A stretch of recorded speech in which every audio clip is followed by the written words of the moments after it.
Sekali waktu sebuah gereja telepon saya untuk mengingatkan kembali tentang jadwal khotbah rekaman yang harus saya siapkan.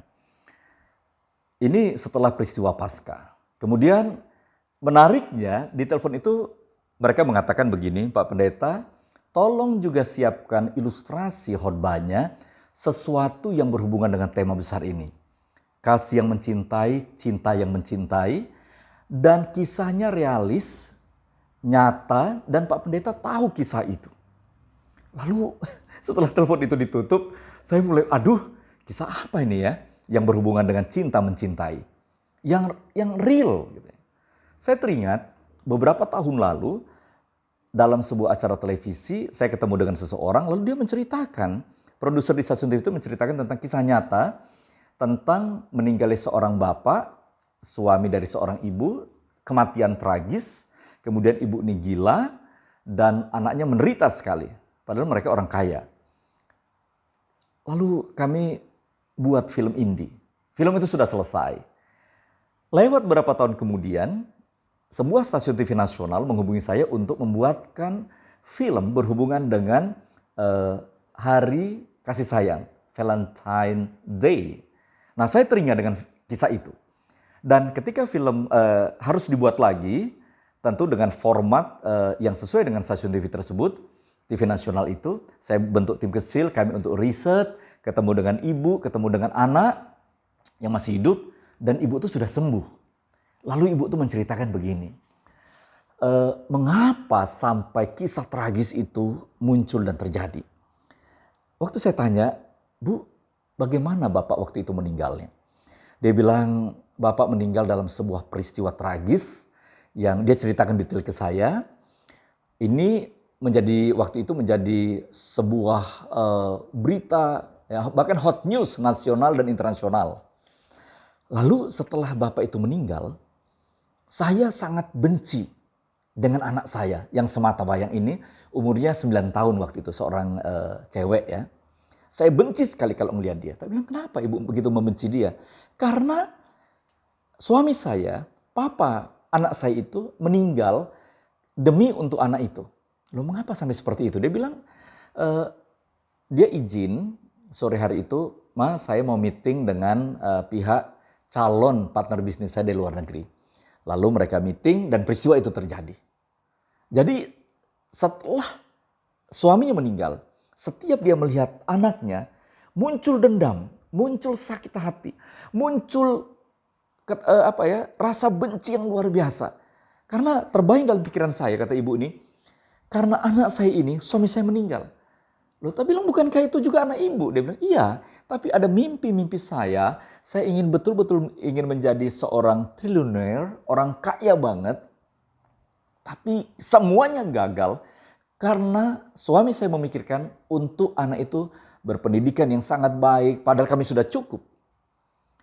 Tapi bilang, ibu sampai begitu membencinya luar biasa ya. Iya, katanya. Penyebabnya adalah dia. Dan apa yang ibu lakukan? Wow, setiap ada kesempatan saya ingin membunuhnya. Memang beberapa orang bilang saya gila.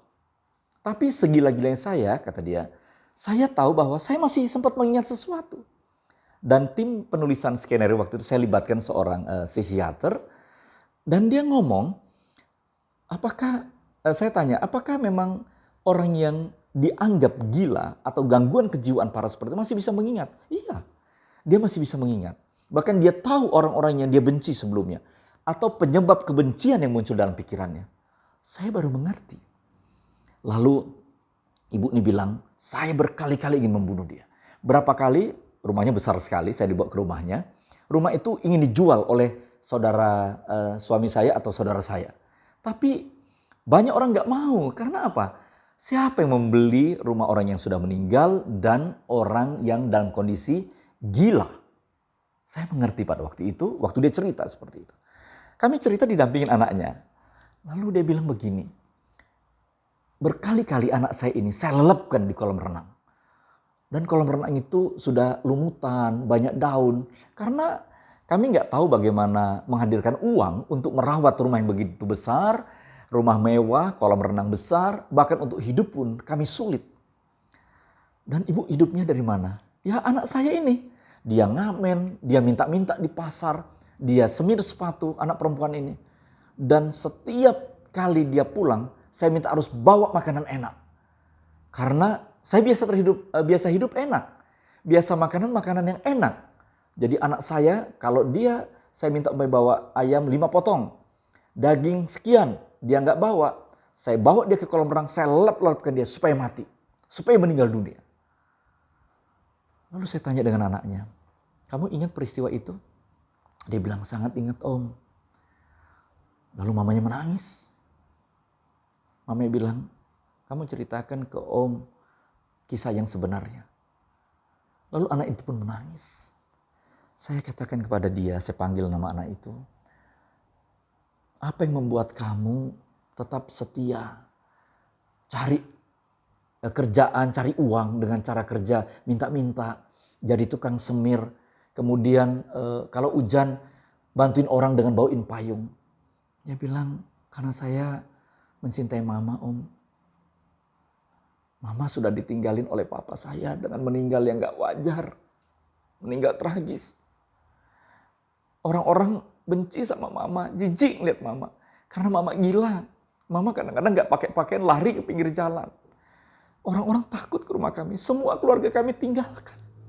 Jijik lihat mama. Mama gak mandi berbulan-bulan. Bertahun-tahun bau badannya. Kalau gak aku yang mencintai, mengasihi mama, siapa lagi om? Tapi kan kamu juga kehilangan papa kamu. Saya bilang begitu. Iya om.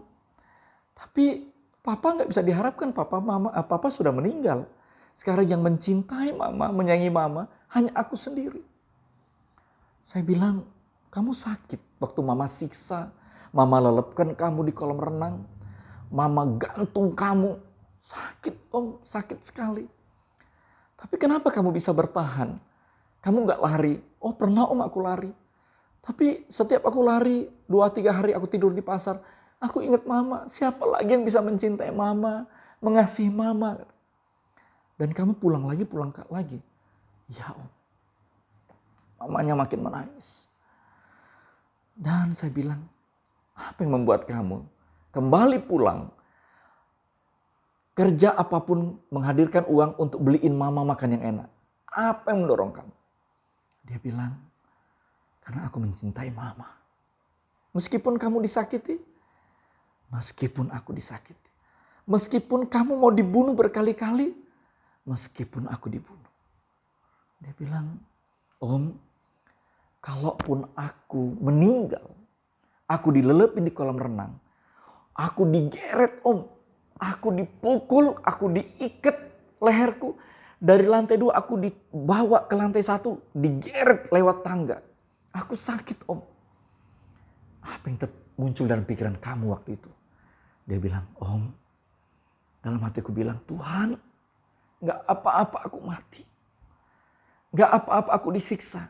Gak apa-apa aku meninggal. Tapi yang penting mamaku bisa sembuh. Kalau dengan aku meninggal disiksa oleh mamaku. Tapi abis itu mamaku sembuh. Aku siap Tuhan. Aku siap. Aku siap mati. Yang penting mamaku sembuh. Wow. Saya hari itu waktu ngomong dengan dia untuk mengumpulkan data-data riset, membuat skenario film itu, saya pun menangis. Anak kecil lugu yang gak ngerti apa-apa, dia hanya memiliki cinta yang tulus. Aku mati pun gak apa-apa om. Kalau karena itu, mama sembuh. Kalau karena itu, mama bisa diterima orang lain. Kalau karena itu, mama gak diejek, gak dihina, gak dikata-katain. Aku siap mati, yang penting mama sembuh. Saya hanya mau ngomong, itulah cinta yang mencintai.